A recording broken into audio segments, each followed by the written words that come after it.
On August 17th, 1980, Lindy and Michael Chamberlain were on vacation in Ayers Rock, Australia. A lot has happened in their lives recently, and the two decided to get away from it all. A few days in the Australian outback would help them unwind and enjoy each other's company. That day, Lindy, Michael, and their children, Aiden, Reagan, and Azaria, explored the area, climbing the gigantic rock and seeing a truly breathtaking view.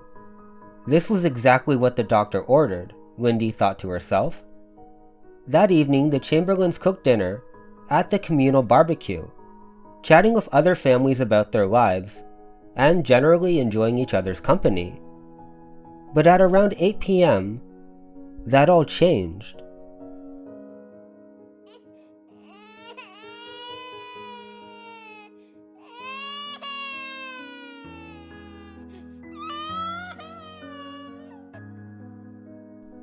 Baby Azaria was heard crying in her tent. This isn't out of the ordinary. She usually becomes fussy at this time. She had a long day, and probably was just fighting to stay awake.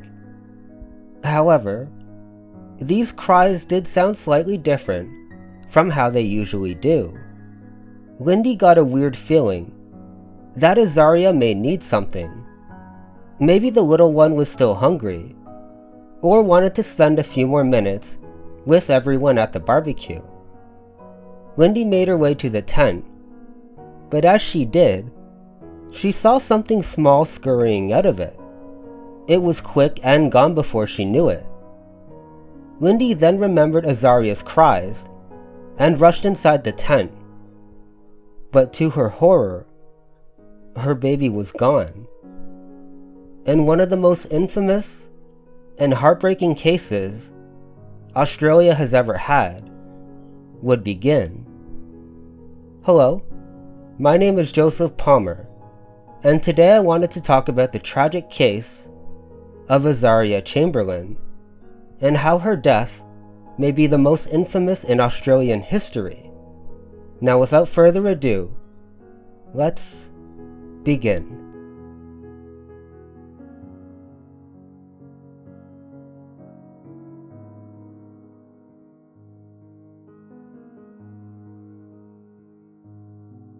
Azaria Chantal Lorraine Chamberlain was born on June 11, 1980, to parents Michael and Lindy Chamberlain. The two had two other boys named Aiden and Reagan. From all accounts, the Chamberlains seemed to be pretty average parents, with nothing to arouse suspicion.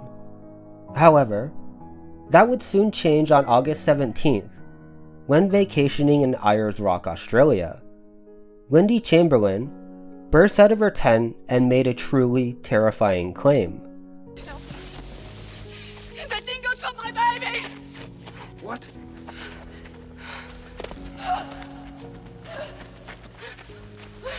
A dingo's got my baby.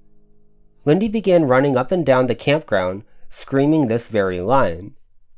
Of course, at first, the slightly tipsy campgoers began to chuckle, as they thought this strange woman was putting on some sort of comedy act. However, when they saw the utter fear in her voice, the mood quickly changed, and the search for the infant began. They searched and searched throughout the night, but unfortunately there was no sign of Azaria. Here is also when people began to talk. No one has ever heard of a dingo carrying off a child, at least in the campsite. So is that what really happened? Maybe the dingo story was a cover-up to something even more awful. 7 days later, wedged in between a boulder in Ayers Rock, a bloodstained article of clothing was found, and was confirmed to actually belong to Azaria. A coroner was brought in to see if he could tell what may have really happened. Here is some of what he said. With subsequent loss of police resources and considerable public money, not to mention the added traumas caused to each member of the Chamberlain family. No meaningful liaison appears to exist between the members of the forensic science section and the police officer in the field. From my observations of the operation of this section in this inquiry and other cases in the past, I recommend that consideration be given to it being re-established on a proper forensic scientific basis, with operatives prepared to achieve and maintain the highest standards of efficiency. To you, Pastor and Mrs. Chamberlain, and through you to Aidan and Regan, may I extend my deepest sympathy. You have not only suffered the loss of your beloved child in the most tragic circumstances, but you have all been subjected to months of innuendo, suspicion, and probably the most malicious gossip ever witnessed in this country. I have taken the unusual step of permitting these proceedings to be televised today, in the hope that by direct and accurate communication, such innuendo, suspicions and gossip may finally cease. I doth find that Azaria Chamberlain, a child then of 9 weeks of age and formerly of Mount Isa, Queensland, met her death when attacked by a wild dingo whilst asleep in her family's tent at the top camping area, Ayers Rock, shortly after 8 p.m. on the 17th of August 1980.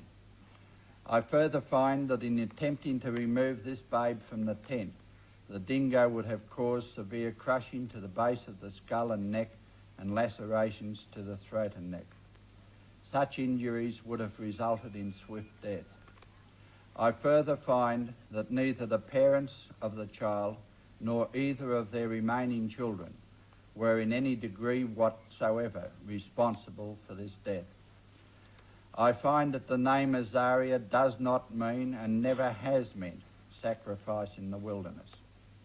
I find that after her death, the body of Azaria was taken from the possession of the dingo and disposed of by an unknown method by a person or persons name unknown. Did you enter a date to be fixed?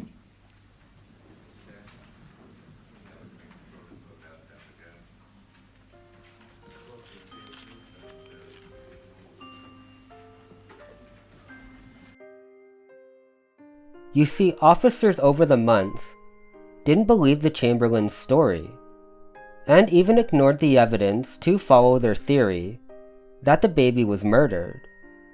News outlets and the public also shared these sentiments, and may have even pushed the officers to plant blame on the family. You would think this story would end here, the tragic case of a family who lost their daughter to a wild dingo. However, that's not what happened.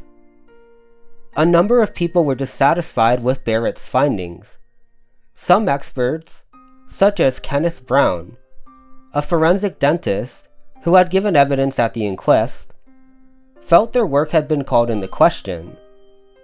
Brown sent Azaria's clothing to Professor James Cameron, a British forensic expert, for further examination.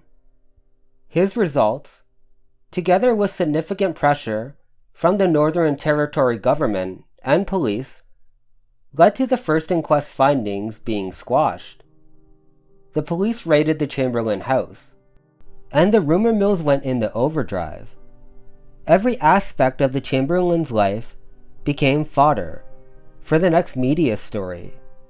On the 2nd of February 1982, a second inquest found that Lindy should be charged with murder, and Michael as an accessory after the fact.